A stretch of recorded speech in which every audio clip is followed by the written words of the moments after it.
Hello and welcome back to the Let's Backflip show. Joining me today, I have John Shoemaker. I'm Ryan Fring. We are creative directors here at Backflip. And this is a fun one. We're talking about the last 10 years of business because we've been in business for 10 years. Yeah. Does it make you feel old? No. I don't know. Maybe now. Maybe it's making me think about it is making me feel old. I don't know. Well, I mean, it's interesting too because last November was our 10-year anniversary, and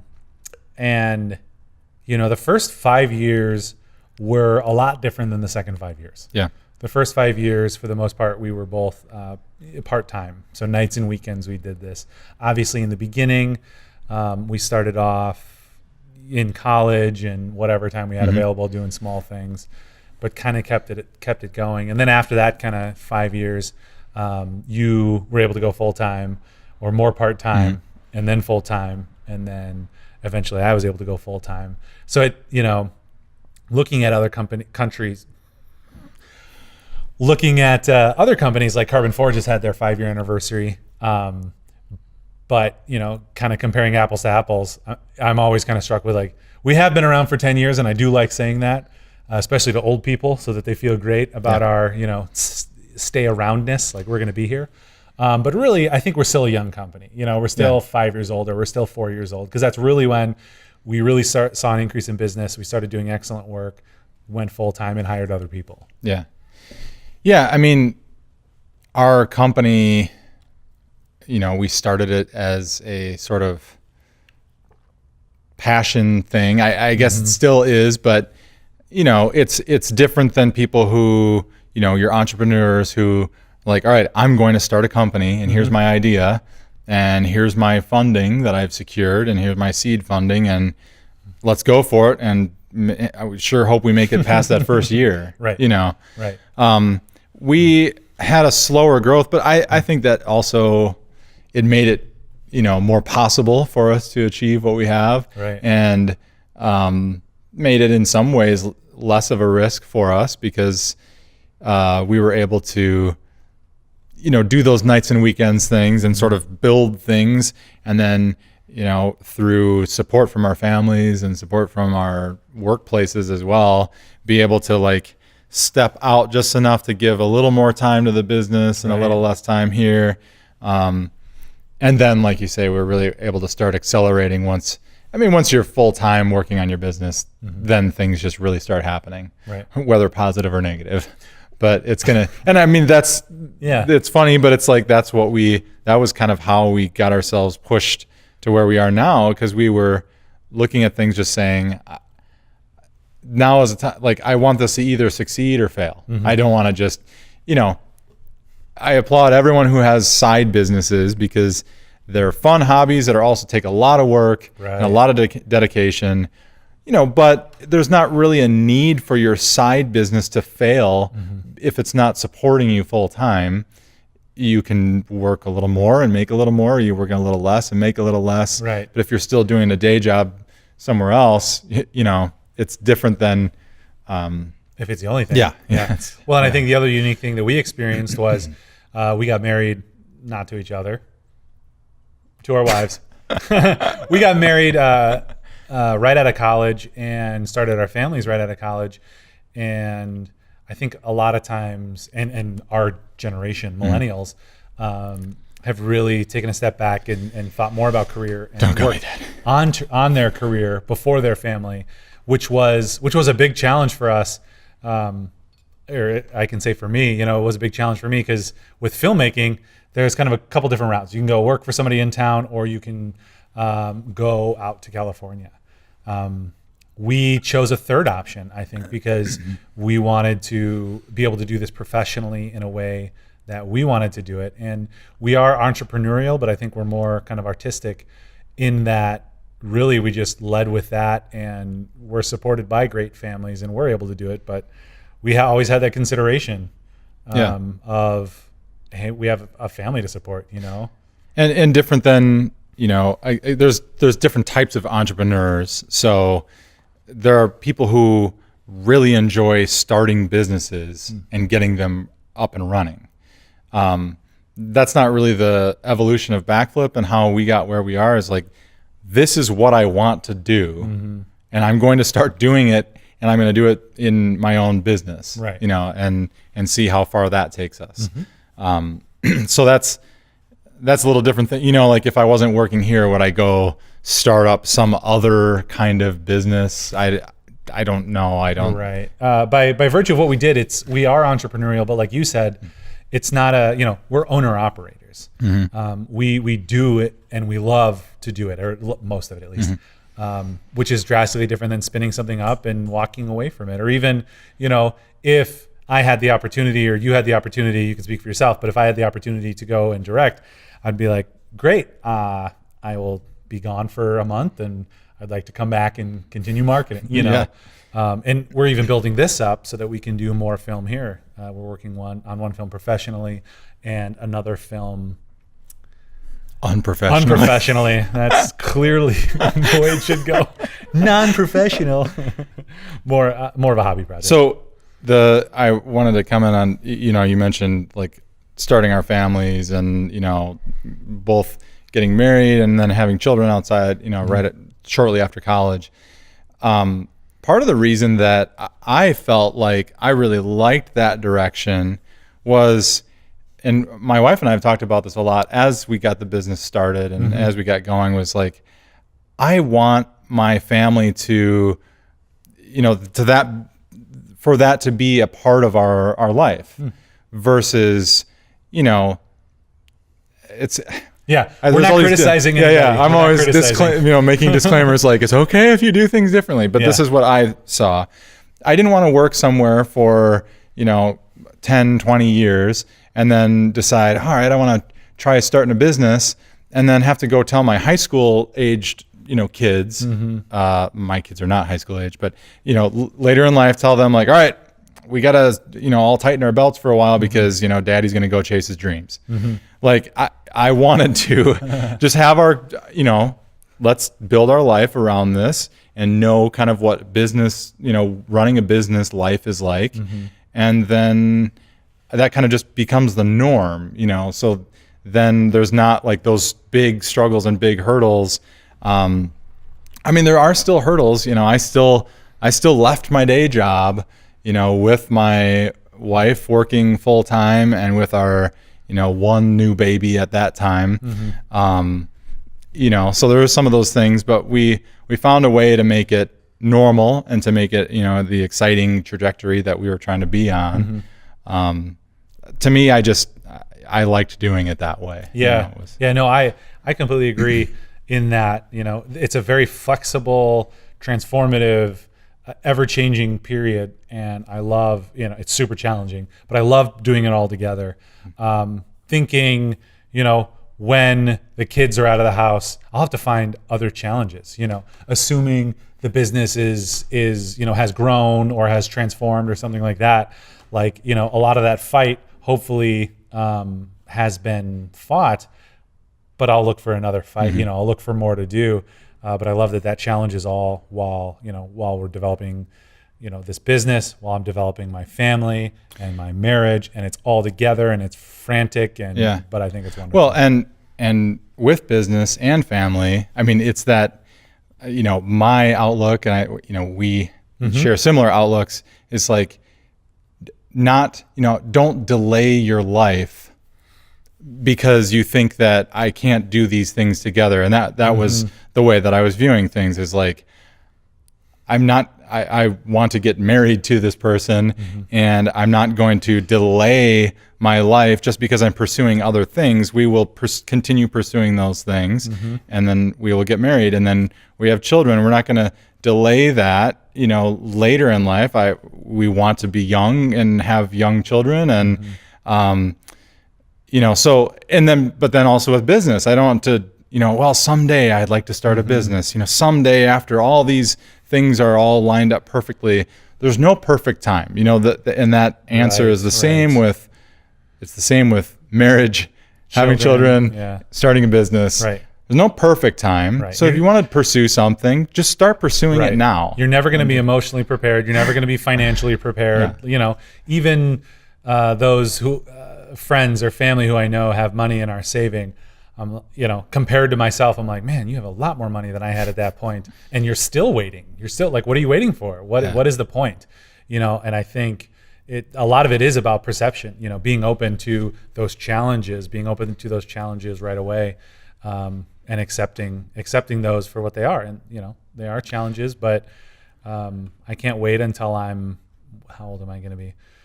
Let's see. Really old. 18, 23, 40, 50. I'll be 50 with kids out of the house, or, right? Let's see. Claire was born when I was 23, so 20 years, so 43. So I'll be in my mid 40s when kids start going off to college. And that'll be interesting and a crazy challenge as well. And again, there's no criticism of anybody else's choices, but I'm excited that I'm going to be in my early 40s, or just getting into 50, and ready for the second half of my life. For the second part of those challenges, and new experiences. I think the other thing is, we've always tried to stay flexible with our business. I've known other entrepreneurs who, do very well, and they're doing great things with the businesses that they have started, but the process that they've pursued is they've started up a business, run it for a while, and it was successful or it failed or whatever it was, and they learned something from that, and then they moved on to the next business, and then they take what they learned and they apply that to the next one. When you're running a business like ours, where it's like, this is what I want to do, and I realize I need to learn things, but as I learn them, I'm just going to apply them and try to be flexible and change the way that we do things, versus like, okay, well, I learned that, time to bail on that and do a new thing.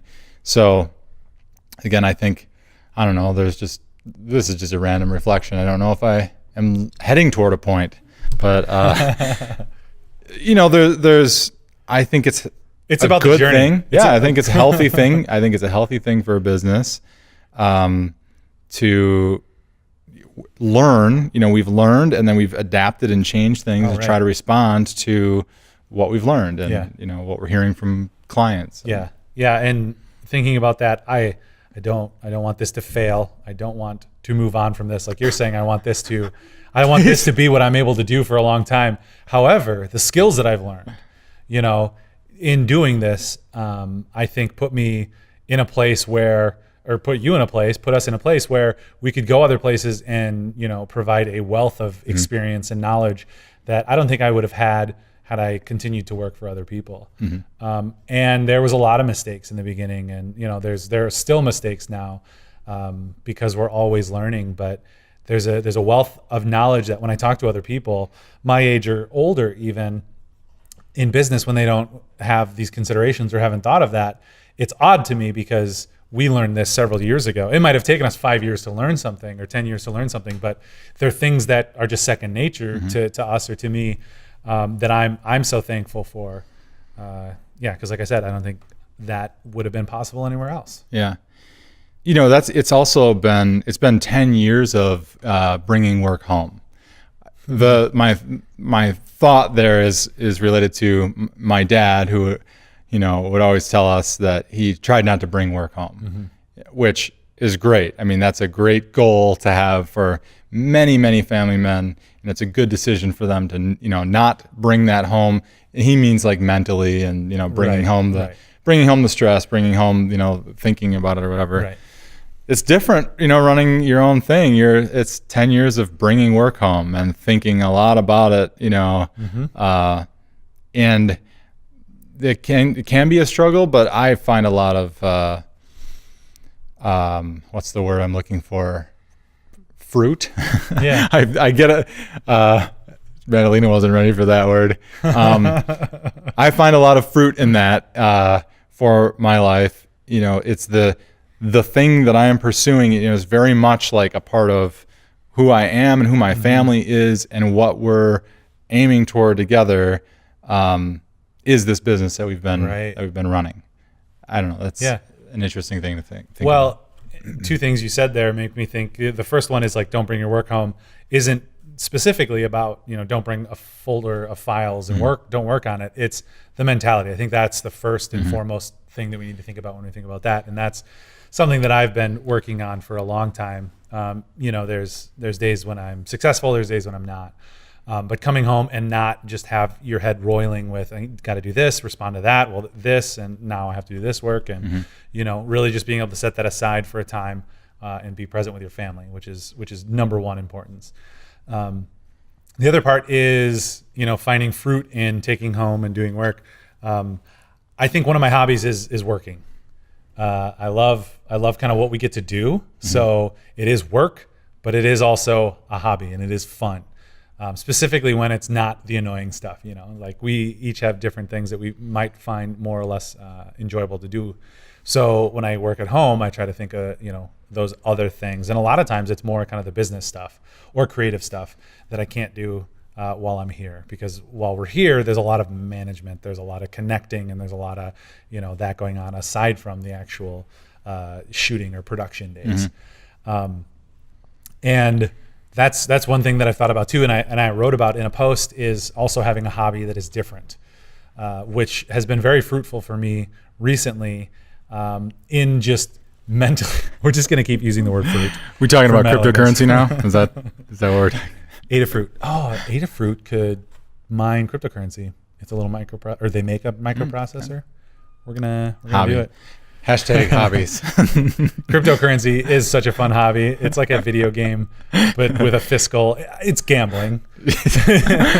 Can I say gambling is my hobby? Maybe this is not a bad. This is a bad thing to talk about. It's enjoyable. Everyone buy XRP, so our shares go up. Yes. But having a different hobby that is not that, and for me, it's about getting in a different headspace.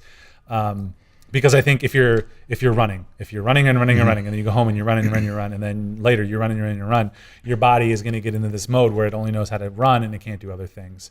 So for me mentally, I have to get in that other space, and it really helps me in a lot of ways. Yeah. So there's positives and negatives to it, and I think where the positive for me is that, like, work for a lot of people is something that they just put up with, and I mean, I guess there's some things that aren't awesome. It's okay. Empathetic and sympathetic for people, because not everyone, is going to be a business owner and do this. But what I value is, and what I'm saying when I say, yes, leave work at work when it's stressful. Leave the stress, leave that behind. But the fact that I am enthusiastic and I'm excited and I'm thinking about, over the weekend, like what we're going to try to achieve next week is, we spend so much of our lives at work, so many hours away from our homes and our families. Like, they are these, some of these cliche phrases, but, I can see myself doing this until I'm 70, because no one's going to get to retire at 65 anymore. It's maybe like 75, 80. I don't know. Cryptocurrency, man. Until I die. Cryptocurrency. But I'm doing something that I am excited about, and I can see myself doing for forever, for a very long time. Yeah. And, that's what pursuing this business was and is to me. And there's just, so I don't feel like there's a chunk of my week where I'm leaving behind my life and I just am just dying to, like, I want to be home with my family, but I'm dying to get out of this so I can get back to my real life. Watching the clock. Yeah. Well, and that's an exercise that I did recently, with a friend. It was like, if money wasn't a consideration, what would I be doing? Spending more time with family is one of the answers to that, and the other part is like, well, then you can do that. But with business or hobby, I'm like, well, I would do maybe some kind of fun YouTube-y entertainment show that's short, that could be easily produced, which this is not. But I would make people listen to podcasts of me. This has, exactly. People need to hear the things that I have to say. Create some kind of entertainment show in the way that only we can in this generation. And and we're doing a little bit of that here. You know, it's not entertainment focused, but it's real people, and hopefully we are entertaining. And this isn't all businessy for people who watch it. And then making movies, you know, making movies would be the other thing I would do. And we're doing some of that already. And so that's what I think about where I would want to go. And I don't think we're that far away, like being able to do that in business. And like you're saying, like doing this till you're 70, like I'd love to do it, you know. Now maybe between little, 60 and 70, a little more golfing. It's a little slower. Yeah. And there's a little more golfing, but yeah, I mean, I would love to still direct and still do creative as long as I can handle it, because I love it. I love what we get to do, how we get to make up a lot of stuff. And, you know, there's a responsibility there that is interesting. Like people are putting a lot of things in our hands, but we've been doing this for 10 years, even though, you know, I had characterized 5 years really, but we've been doing this for 10 years and thinking about these things for 10 years. To where I'm extremely confident to talk to, you know, multi-million-dollar CEOs down to small business owners like ourselves. Yeah, I mean, there is expertise that comes with time, and I completely agree with that. There is not only just a confidence, but there is an expertise there that I can be confident. It's legit. Yeah, it's a legit, and it's very nice. It's nice to be at that point where it's like, no, I actually. You know, everybody's always going to have a little bit of that imposter's syndrome. Yeah. And that's a healthy thing. But for the most part, it's nice to be in a place where it's like, yes, we know what we're doing, know what I'm talking about. I'm confident. I know how to, you know, assist our clients with our years of expertise. That's just a nice place to be in. You know, feels like you're doing what you're supposed to be doing. Yeah. Yeah, well, and maybe that's a good takeaway wherever you are, even if you're not, you know, running your own business. And I think millennials are very career focused. We talked about this in a previous one, but find that, you know, even working for someone else. You know, there are days when I don't want to work for myself, when I want to work for other people, and there's always tasks that I can be doing because there's comfort. I mean, I think the comfort that I find in that is like a childish comfort of having someone else in control and being able to trust. That someone else will tell you what to do. And I think that's maybe the biggest challenge of running your own business and being an adult is you have to make decisions, and they have to hopefully be good decisions for you, for your family, for your friends, for your business. And you don't ever know until, you know, you make the decision and something happens, you know, like until you pitch a concept, produce a concept, and then it falls flat. Or it succeeds greatly. You know, you don't know until you do that, and that's why it can be easier just to have someone else tell you what to do. And I think that's one of the great challenges of running your own business, but also one of the scariest parts of it. Yeah, got to go do things, got to try things. Fail fast, as the great Will Smith told us. Fail often. What did he? Because I don't know why it's I saw that. It's not just Will Smith that said that, is it? No, I know. Why is it Will Smith? He was on social, like. Okay. So it was, I think Pixar. I can't remember who. Is this in reference to Westworld or what? Or no, Wild West is what I meant. No, I don't know if he thinks that's a failure. You'll have to ask him.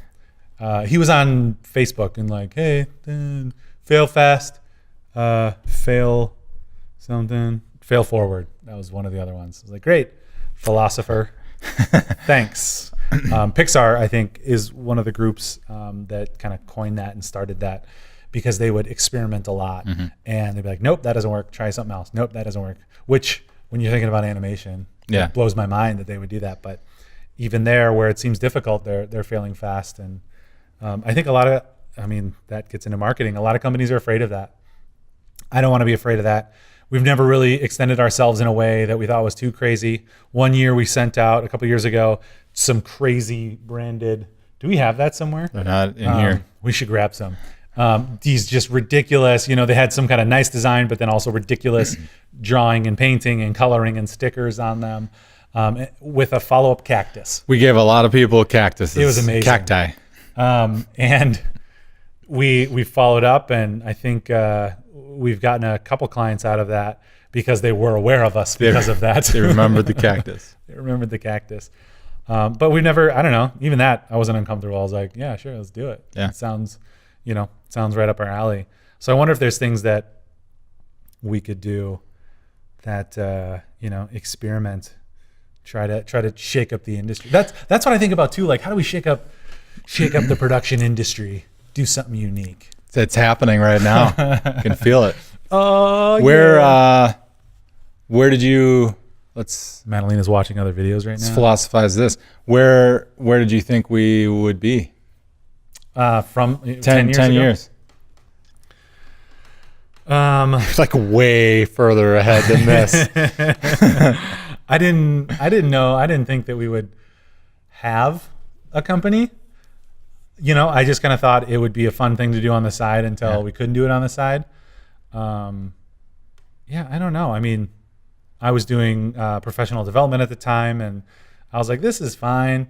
It wasn't as fulfilling as I wanted it to be, and I think that's why I was more and more open to the business.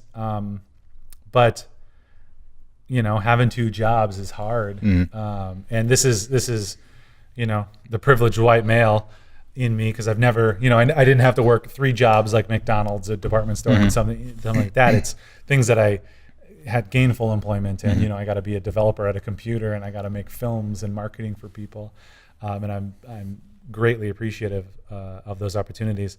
But yeah, I guess I never saw it going that far until maybe, I don't know what the moment was when I thought, hey, this could be a thing. What about you?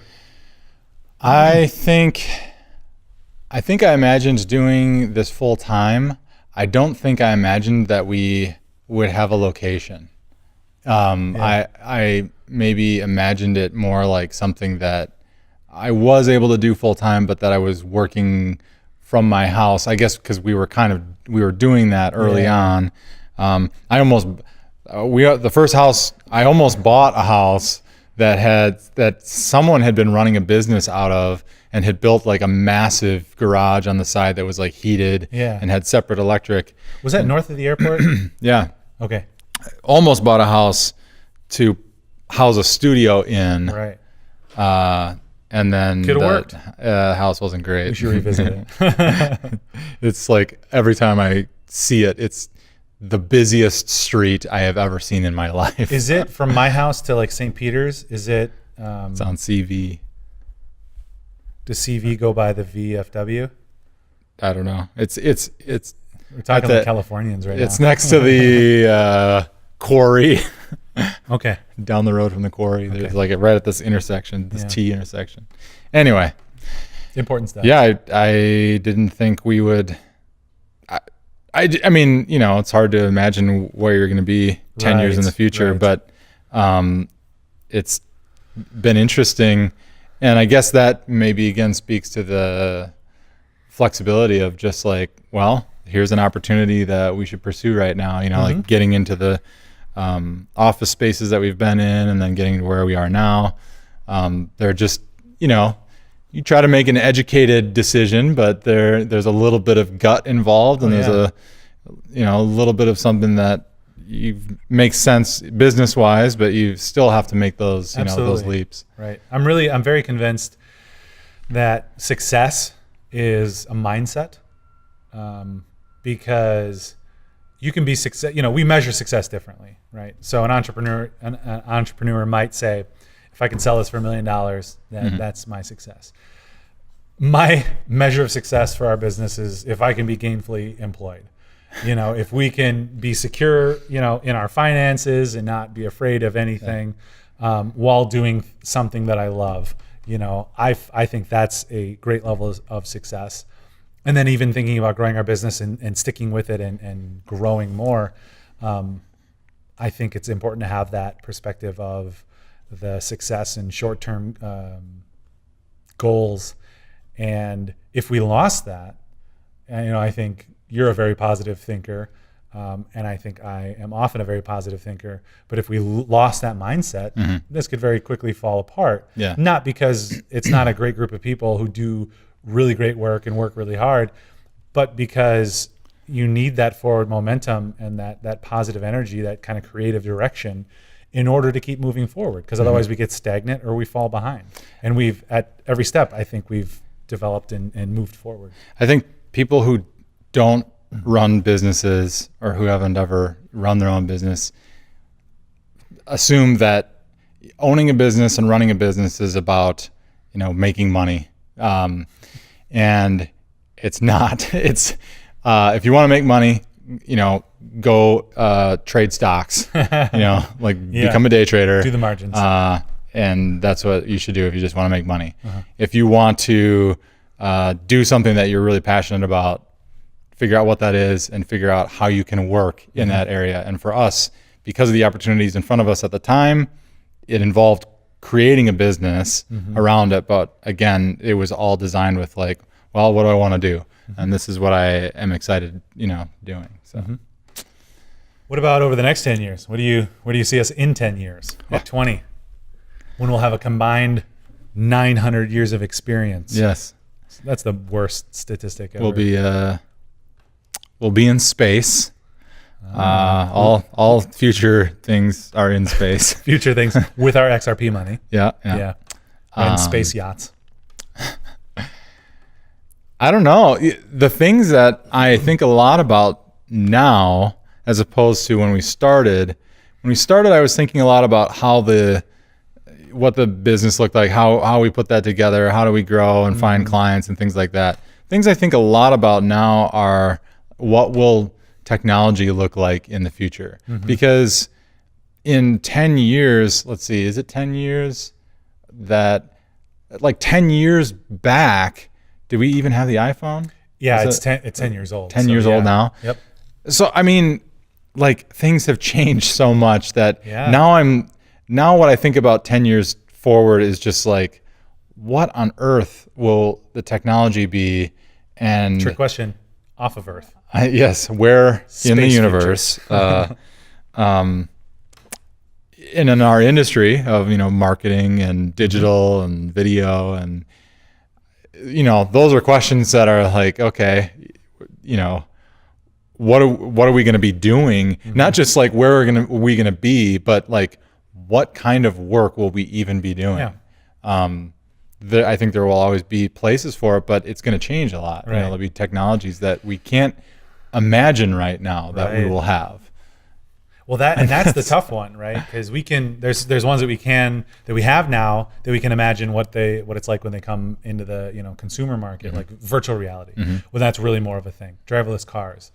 And two examples of that is okay, well, let's start thinking about VR marketing. What does that mean? There's not a lot of people out there doing it. There's people experimenting. But it's going to be different in 10 years because of where marketers and social networks are going. Virtual driverless cars. Well, so you went to where I was going to go. I was going to go 1, 2, 3. But so driverless cars, right? So how are we going to pay for that? So you may not need to own a car anymore. Probably with cryptocurrency. XRP. It's going to be the king. What if you do it through the blockchain? You order a car on blockchain. I'm pretty tech savvy. I don't get how cryptocurrency works. I'm this is my age gap. I'm so old. Driverless cars, though, you're not going to own a car. You're not going to have a garage. We're going to have to convert our garages into other spaces at some point. I need storage anyway. Exactly. For all the junk, all the recycling I can't get out. If I'm going to be a hoarder, I need a place to put it.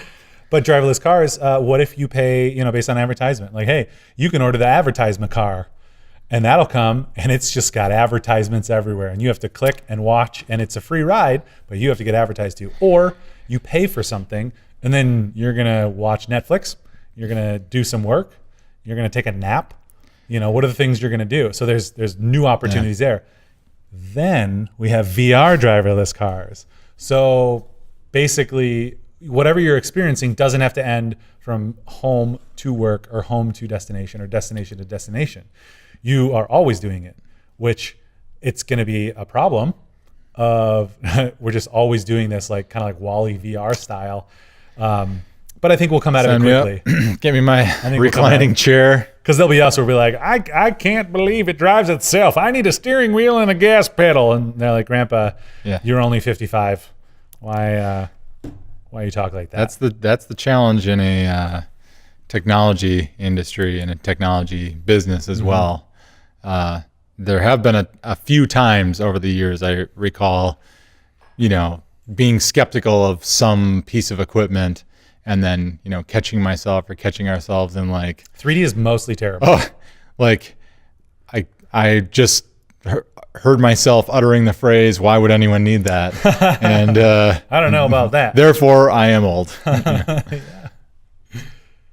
That's the things that we know of. So there's going to be things we don't even know of, especially the social networks and all those kind of, functionalities. I saw a talk from an entrepreneur one time, and he said, he's like, "Hey, don't be creeped out.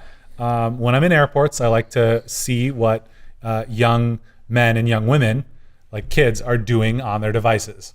Reason being, it changes so quickly that in order to understand what they're doing and how to market to them or how to sell to them, that's one of the places that you can easily kind of gather some use case data." And when he was describing some of the things, some of the softwares that they were using, dear goodness, some of the apps that they were using, I was like, wow, I've heard of none of those. Yeah. This is the problem that's with getting old, Madalena.